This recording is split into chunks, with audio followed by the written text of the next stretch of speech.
భరణి గారు శ్రీజ లైవ్లో హౌస్లోకి అడుగుపెట్టారు. అలాగే దానికి సంబంధించిన ప్రోమో కూడా వచ్చింది. అందులో ఒక టాస్క్ కూడా ఉంది. లైవ్లో వాళ్ళు అడుగుపెట్టినప్పుడు ఏం జరిగింది, బిగ్ బాస్ ఎలా వాళ్ళని హౌస్లోకి తీసుకొచ్చాడు, ఏ బేసిస్ మీద తీసుకొచ్చాడు, ఏంటి లైవ్లో వాళ్ళు అడుగుపెట్టాక ఏం జరిగింది, ప్రోమోలో ఏం చూపించారు, దానికి సంబంధించిన వీడియో డీటెయిల్గా మాట్లాడుకుందాం. Let's start. హాయ్ ఫ్రెండ్స్, నా పేరు Anand. Welcome to top news. ఎప్పుడైతే ఎక్స్ కంటెస్టెంట్స్ రీఎంట్రీ ఉంటుంది అని తెలిసిందో అందరూ ఆలోచించుకున్నది ఏంటంటే ఎంతమంది ఉంటారన్న విషయం పక్కన పెడితే వాళ్ళని ఎలా ఎంటర్ చేస్తారు, ప్రాసెస్ ఏముంటుంది, ఆడియన్స్ ఓటింగ్ పెడతారా లేదంటే హౌస్ మేట్స్ ఓటింగ్ పెడతారా, హౌస్ మేట్స్ ఓటింగ్ పెడితే మళ్ళీ ఎక్కువ ఓట్లు వచ్చిన వాళ్ళు తీసుకుంటారా తక్కువ ఓట్లు వచ్చిన వాళ్ళు తీసుకుంటారా, ఎలా చేస్తారు ఇదంతా అని చెప్పి చాలా అనాలిసిస్లు నేనే కాదు అందరూ చేసుకున్నాం. వాటన్నిటిని పటాపంచలు చేస్తా బిగ్ బాస్ ఒక ప్రక్రియ అంటే ఎలా సెలెక్ట్ చేశారన్న తనే చెప్పాడు అనమాట. ఆయన మాటల్లో విందాము, నీట్గా లైవ్లో చెప్పాడు. ఈ వీడియోని లైక్ చేసి చూడండి, అలాగే ఛానల్ని సబ్స్క్రైబ్ చేసుకోండి, పక్కన బెల్ ఐకాన్ ఉంటుంది క్లిక్ చేయండి. లైక్ ముఖ్యం, ముందు లైక్ కొట్టండి. నాకు ఈ లైక్ అడగాలంటేనే రావట్లా, ఎలా అడగాలి ఏంటి అని చెప్పి. సో అందుకే కొద్దిగా నవ్వు వస్తూ ఉంటుంది, ఇగ్నోర్ చేయండి. ఏంట్రా ఈడు పిచ్చిగా నవ్వుతాడు అని అనుకోకుండా. సో బిగ్ బాస్ ఏం చెప్పాడంటే వీళ్ళందరినీ బయట పిలిచి గార్డెనర్లో కొందరు మాటలతో నామినేషన్కి వచ్చిన వాళ్ళు ఎక్స్ కంటెస్టెంట్స్ కొందరు మాటలతో ప్రభావం చూపించారు, మరికొందరు తమ నిర్ణయాలతో అలజడి సృష్టించారు.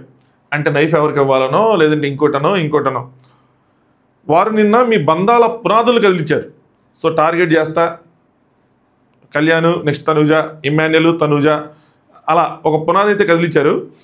ఈ ఇంట్లోకి ఎవరు ప్రవేశించాలి అనే నిర్ణయం వారు నిన్న ఏం చేశారు అన్న దాని మీద మాత్రమే కాకుండా వారు ఇక్కడ ఉన్నప్పుడు ఈ హౌస్లో వారి ప్రయాణం అలాగే వారి భవిష్యత్తులో చూపే సామర్థ్యం మీద ఆధారపడి ఉంటుంది అని. సో వాళ్ళు ఇక్కడ హౌస్లో ఉన్నప్పుడు ఏం చేశారు, భవిష్యత్తులో వాళ్ళు ఏం చేయగలరు అని చెప్పి హౌస్ నుంచి ఎలా వెళ్ళిపోయారు అన్న దాన్ని బట్టి కూడా కన్సిడర్ చేసుకున్నారు వాళ్ళు. ఈ విషయాలన్నీ దృష్టిలో ఉంచుకొని రణరంగంలో అర్జునుడిలా ఎవరు ఇంట్లో అడుగు పెట్టాలనే నేనే నిర్ణయించానని చెప్తారు. సో ఇంక మీ ఓటింగ్లో ఆడియన్స్ ఓటింగ్లో అవసరం లేదు, నేనే నిర్ణయించాను చెప్పి రెండు విషయాలు అబ్బా.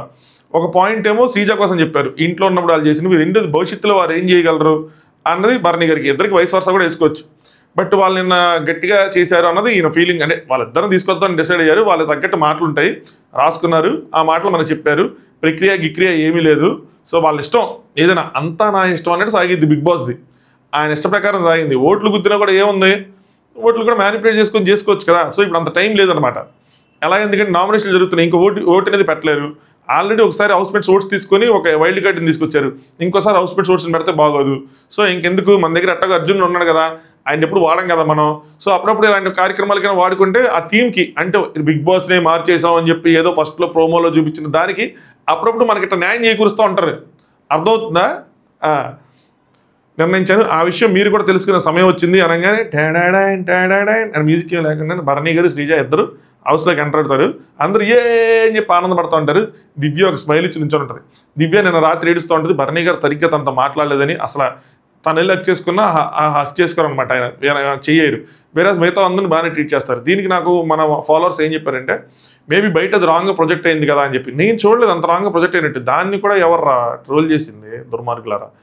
సో అది రాంగ్గా ప్రొజెక్ట్ అయిందని చెప్పి ఇంకా ఆయన అలా టచ్ చేయలేదేమో అది అని చెప్పి అనుకున్నారు. సో దివ్య చూసింది కానీ దాని తర్వాత స్మైల్ ఇచ్చింది కానీ దగ్గరికి వెళ్ళాల. సో చెప్తాను దివ్య ఏం చేసింది అని చెప్పి. దాని తర్వాత మాధురి గారు చికెన్ వండాం, నిన్నే అనుకున్నాం, భరణి గారు వచ్చారు, అసలు సూపర్గా అన్నట్టు అనమాట. ఆడ కొంచెం ఎగ్జైట్మెంట్ ఫీల్ అవుతున్నారు, భరణి గారు వచ్చారని చెప్పి. ఆయన చూసిన ఎగ్జైట్మెంట్ కన్నా పక్కన శ్రీజాన్ చూస్తే కాలిపోతూ ఉంటుంది. సో చికెన్ వండుకున్నప్పుడు అనుకున్నారంట భరణి గారు ఉంటే బాగుండేది అని చెప్పి. ఈరోజు కూడా వండుకున్నారంటే ఇక పెడతారు. బయట ఏమో సంజన గారు శ్రీజాతో డింగ్ ఆడుకుంటూ ఉంటారు. నిన్న మీరు గమనిస్తే నామినేషన్లో కూడా ఎప్పటికీ లెంత్ అయితే అని చెప్పలేదు కానీ సూట్ కేసు తీసుకుని వచ్చే అంటున్నారు లైవ్లో శ్రీజాని. శ్రీజ అంటే అసలు పడని సంజన గారికి శ్రీజ కావాలి, మాధురి గారికి భరణి కావాలి. ఏంటి అంటే వాళ్ళ మీద ఉన్న ప్రేమలు కాదు, పక్కన వాళ్ళ మీద ఉన్న కోపాలు. నిన్న ఆయన చేసిన నామినేషన్కి సంజన గారికి ఆయన నచ్చల. శ్రీజ అంటే అస్సలు నచ్చని సంజన గారికి ఇప్పుడు శ్రీజ కావాలి. ఎందుకంటే ఇద్దరు ఒకరు కావాలంటే ఆవిడ ఓటు శ్రీజాకే పడుతుంది, భరణి గారికి పడదు. శ్రీజాని పెద్దాక ఆర్గ్యుమెంట్ విషయంలో వెళ్ళిపోయిన తర్వాత కూడా ఆవిడ క్రిటిసైజ్ చేశారు. అమ్మో శ్రీజ ఉండంటే ఎంతసేపు చేసిద్ది, అంతసేపు చేసిద్దని. కానీ ఈరోజు ఆవిడ శ్రీజాని ఇష్టపడ్డారు. ఎందుకంటే ఒకటి కళ్యాణి నామినేట్ చేసింది, భరణి గారు ఏమో ఆవిడని నామినేట్ చేశారు. ఒకటి ప్రేమ తను చేయలేదన్న ఇది, రెండు ఆయన చేశారన్న కోపం. అలాగా ఈవిడికి కూడా శ్రీజ అంటే నచ్చదు కాబట్టి మాధురి గారికి భరణి గారు అంటే ప్రేమ, అది అభిమానం. కొన్ని వర్డ్స్ కొంచెం ఫ్యూచర్లో చాలా డేంజరస్గా మారిపోతాయమ్మా, జాగ్రత్తగా వాడాలి మావా, చూసుకో. నెక్స్ట్ దివ్య ఏమో ఏడుస్తుంది, బెడ్ మీద కూర్చొని ఎక్కెక్కి ఏడుస్తూ ఉంటుంది. ఎందుకంటే భరణి గారు సరిగ్గా మాట్లాడలేదని, పట్టించుకోవట్లేదని. ఇంక ఇప్పుడే కదా వచ్చారు, పోనీ ఇప్పుడు ఇంకోసారి ట్రై చేయొచ్చు కదా, ఏమైందేంటో ట్రై చేయదు. సో నిన్నటి విషయం గుర్తొచ్చి ఏడుస్తూ ఉంటుంది.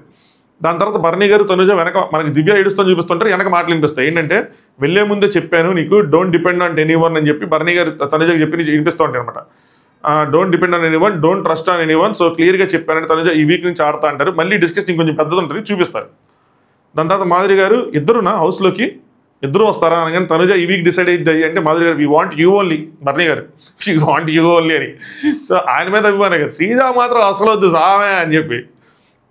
వందని చెప్పారా, ఓటింగ్ ఉంటుందా అవన్నీ చెప్పి అడుగుతారు. భరణి గారు తెలియదండి అంటా ఉన్నారనమాట. చికెన్ చేసినప్పుడు అనుకున్నాం ఈరోజు మనం తిన్నాం అంటే మన సాటర్డే నైట్ వచ్చేసి దానికి మన ఎపిసోడ్ అయిపోయిన తర్వాత వాళ్ళ సాటర్డే నైట్ మనకు సండే నైట్. సో తిన్నారు, మళ్ళీ కొంచెం ఇంకోటి కూడా ఉంటుంది, ఇంకోటి కూడా వండుకుంటున్నారు. దాని తర్వాత దివ్య వెళ్ళిపోతూ ఉంటుంది, బెడ్రూమ్లోంచి బయటికి వెళ్ళిపోతే భరణి గారు పిలుస్తారు, దివ్య వేర్ ఆర్ యూ గోయింగ్ అనగానే దివ్య శ్రీజతో మాట్లాడొస్తాను, మరి నాతో మాట్లాడవా అంటే సుమన్ అన్నాను ఏడ్చింది అన్నాను. రాము వచ్చి తీసుకెళ్తాడు, అన్న చూడన్న ఏడ్చింది, అయ్యే బొమ్మలు పెట్టేసి ఉంటాయి. సో నేనంతా అంటే భరణి అంటే నేను దివ్యకి ఇద్దాం అనుకున్నాను నేను నైఫ్, కానీ ఈ లోపల అని చెప్పి చెప్తా ఉంటే ఏడుస్తుందన్న అని చెప్పి చెప్తా ఉంటారు. దాని తర్వాత బిగ్ బాస్ మళ్ళీ వాళ్ళని బయటికి రమ్మంటారు. అందరూ వచ్చి గార్డియన్లో ఉంచడం అనగానే ఆయన నుంచొని ఒకరు నాతో మాట్లాడటం లేదు, అందరూ మాట్లాడేగారు అంటే ఎవరు అంటే దివ్య అని చెప్పి ఇండైరెక్ట్గా అదేదో ముద్దు పేరు ఉంటుంది, కుచుక్క బుచ్చుక్కో టుచ్చుక్కో ఏదో ఉంటుంది, ఇళ్ళ ముద్దు పేర్లు తగలేగా. సో డిమాండ్ కూడా చెప్తాడు ఏడ్చిందన్న అని చెప్పి, ఎందుకే కత్తిలేదు, కత్తిస్తే మళ్ళీ ఎవరైనా పొడిచేసి ఇద్దరు కత్తిలేదు అని చెప్పి ఈయన జోకేస్తారు. అయిపోయింది. సో బిగ్ బాస్ ఇప్పుడు అనౌన్స్మెంట్ చేస్తాడు ఏమిటంటే ఈ రెండో అవకాశాన్ని మీరు యూజ్ చేసుకొని పర్మనెంట్ హౌస్ మేట్గా మారటానికి అర్హులని మీరు నిరూపించుకోవాలి. గుర్తుంచుకోండి, ఇంట్లో స్థానం మీ ఇద్దరిలో ఒక్కరికి మాత్రమే. సో శ్రీజ నెక్స్ట్ భరణి గారు వీళ్ళిద్దరు ఒక్కరికి మాత్రమే. ఇక్కడ ఒక పాయింట్ ఏంటంటే నిన్నటి నుంచి సోషల్ మీడియాలో నైట్ మనం మిడ్ నైట్ టాక్స్లో కూడా చెప్పుకున్నాం, ఆయనకి ఒక ఫిజికల్ టాస్క్ అంటే 2 గ్రూపులుగా విడిపోయి భరణి గారిని సపోర్ట్ చేసేది ఒక ముగ్గురు, శ్రీజాని సపోర్ట్ చేసే ముగ్గురుతో ఒక రెజ్లింగ్ లాంటి టాస్క్ ఆడారు.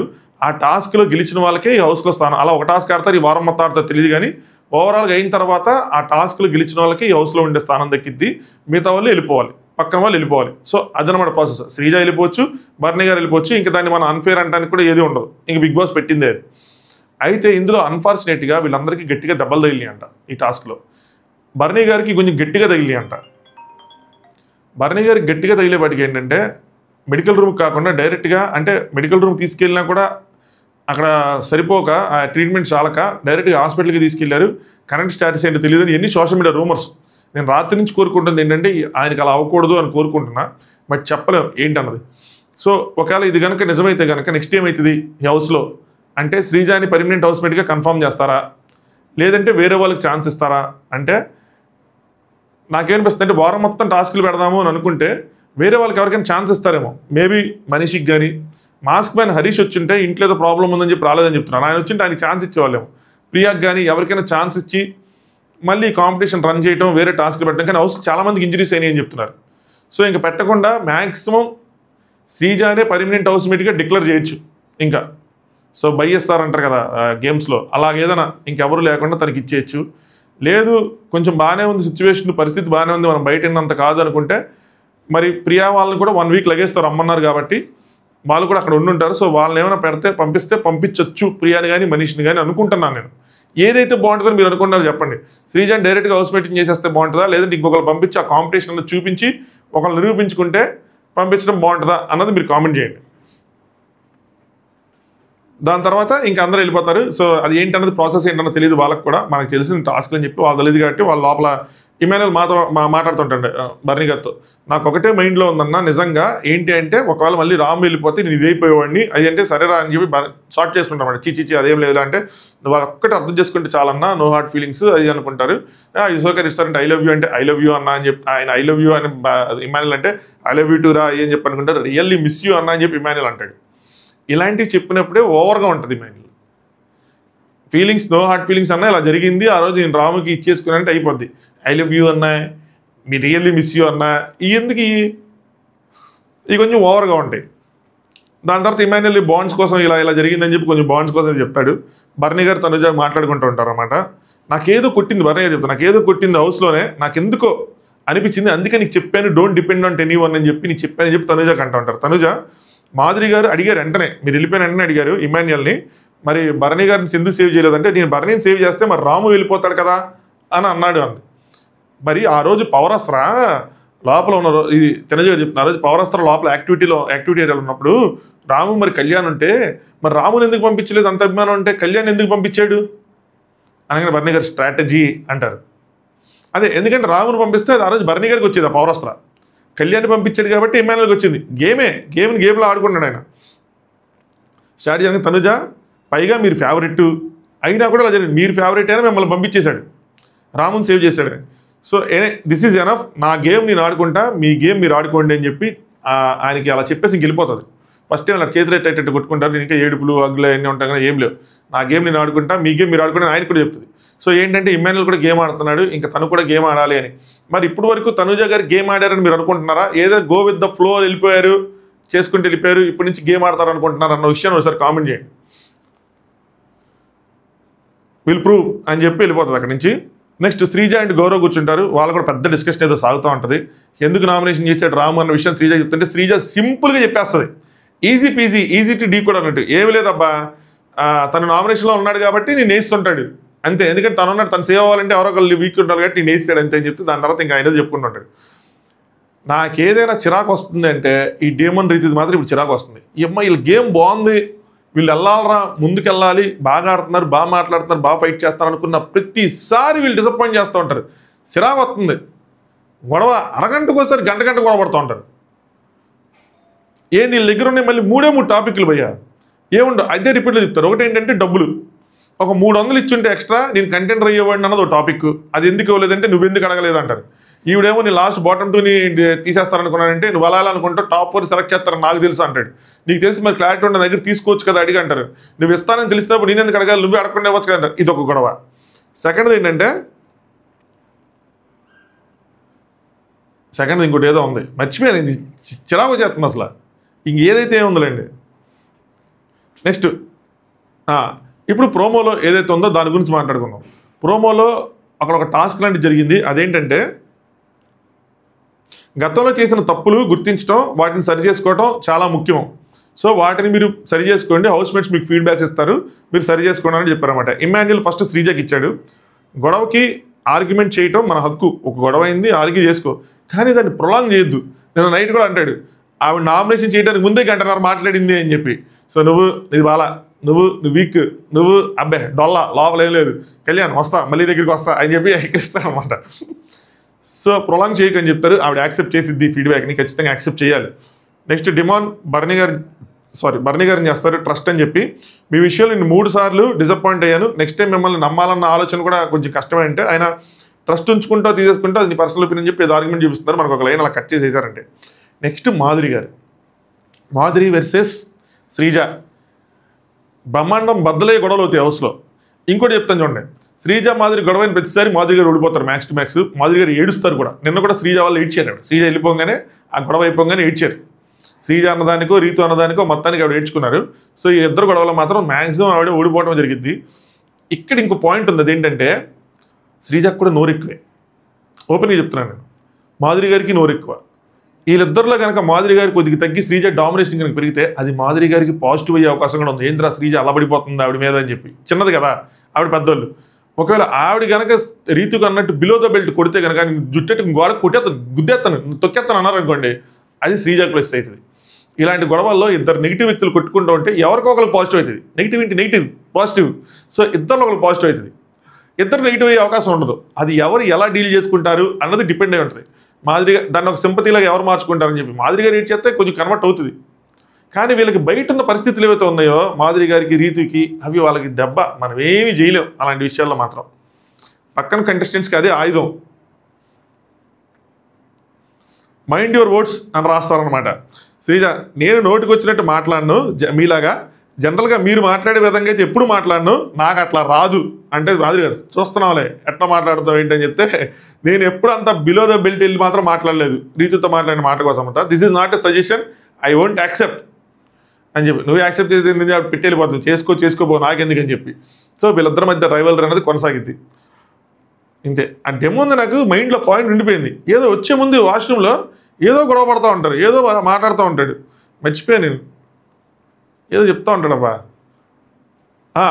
ఏం చెప్తాడంటే రీతు గొడవ పడుతుంది. రీతు పాయింట్ ఏంటంటే ఎవరికో చెప్తాడంట, పక్కన వాళ్ళు జెన్యున్గా ఉన్నా లేకపోయినా నేను మాత్రం జెన్యున్గా ఉంటాను అన్నాడంట. నాకు అది నచ్చలేదు అంటది రీతు. అట్లా చెప్తాడంటే రీతు జెన్యున్గా ఉండలేకపోతే నేను ఉంటానంటే రీతు లేదని నమ్ముతున్నాడనే కదా, నువ్వు అట్లా ఎట్లా చెప్తావు అని చెప్పి. అది రెండో పాయింట్. మూడో పాయింట్ ఏంటంటే back stabbing point. Kalyan back stab చేశాడన్న పాయింట్ పద్దాకు వస్తుంది. దాని మీద స్టాండ్ ఏంటి, దాన్ని మనం పెట్టాలి కదా, ఎలా చేయాలన్నది అదో 3 పాయింట్. ఈ 3 విషయాల మీద ఆ 300 రూపాయల డబ్బులు, ఈ బ్యాక్ స్టాపింగ్, ఈ జెన్యూనిటీ మీద, వీటి మీద రోజంతా అరగంటకోసారి గంట గొడవ పడుతూ ఉంటున్నారు. అది లైవ్లో చూసిన ప్రతిసారి సిరాకేస్తుంది. బిగ్ బాస్ కూడా అదే చూపిస్తూ ఉంటాడు. ఏడుస్తుంది, నలుగురు చేరతారు, సోనానికి ఎక్స్ప్లెయిన్ చేస్తారు, దివ్యాకి ఎక్స్ప్లెయిన్ చేస్తుంది, డెమోన్ నెక్స్ట్ మళ్ళీ బాత్రూమ్కి వెళ్తారు, బాత్రూమ్ దగ్గర ఎడుతారు. అంతమంది బాత్రూమ్కి వెళ్ళి ఎందుకు ఎడుతారు, ఎవరు కనిపిదా, అందులో కెమెరాలు లేవా, అది తలకాయ నొప్పి వేరే విధంగా సాగుతుంది భయ్య. సో ఇది ప్రోమో ప్లస్ లైవ్లో అనాలిసిస్. ఇంకా దీని తర్వాత టాస్క్లు జరిగితే నాకు తెలిసి 3వ ప్రోమో ఇంతకుమించి ఈరోజు ఉండదు అనుకోండి. ఎందుకంటే నామినేషన్ వేయాలి, ఇదే వేయాలి కాబట్టి ఎపిసోడ్లో ఈరోజు ఇంతకుమించి ఉండదు అనుకున్నా. నైట్ ఏదైనా టాస్క్ జరిగితే మనకి రేపటికి ఏమైనా వేస్తారేమో చూడాలి. అప్డేట్స్ ఏమైనా వస్తే ఆయన హెల్త్ మీద ఖచ్చితంగా నేను ఇన్స్టాగ్రామ్లో పోస్ట్ చేస్తాను. ఇన్స్టాగ్రామ్ కింద డిస్క్రిప్షన్ ఉంటుంది, ఫాలో అవ్వండి. అందులో బ్రాడ్కాస్ట్ ఛానల్ ఉంటుంది, అందులో జాయిన్ అవ్వండి. నేను ఇన్ఫర్మేషన్ ఉంటే పెడతాను. మ్యాక్సిమం అది 90% ట్రూ అయినట్టే ఉంది. నేను ఇంకా స్టిల్ ప్రేయింగ్ అలా ఏం కాకూడదు, హౌస్లోకి హెల్దీ కాంపిటీషన్ ఉండాలి, ఆయన ఉండాలి అని చెప్పి, ఆయన హెల్దీ కాంపిటీషన్లో ఉండాలి అని చెప్పి, వాళ్ళిద్దరిలో ఎవరు సాలిడ్గా ఆడితే వాళ్ళకి వెళ్ళాలని కోరుకుంటాం మనం. వాళ్ళందరికీ 1 versus 1 కాదు, గ్రూప్గానే జరిగింది. సో ఈక్వల్గానే ఉంటుందని అనుకుంటున్నా. సో ఇదమ్మా సంగతి. ఇప్పటివరకు లైక్ చేయకపోతే లైక్ చేయండి. శివాజీ గారి బజ్ ఇంటర్వ్యూ ఒక 2 hours అప్లోడ్ చేస్తా, ఆల్రెడీ చేసా ఆ వీడియో. ఆ లోపల ప్రోమో వచ్చింది, ఇంకా లైవ్ చూసుకుంటా ఇచ్చేసుకుంటా ఉన్నా. ఇది అయిపోయిన తర్వాత 2 hours అప్లోడ్ చేస్తాను. Thanks for watching. Top news.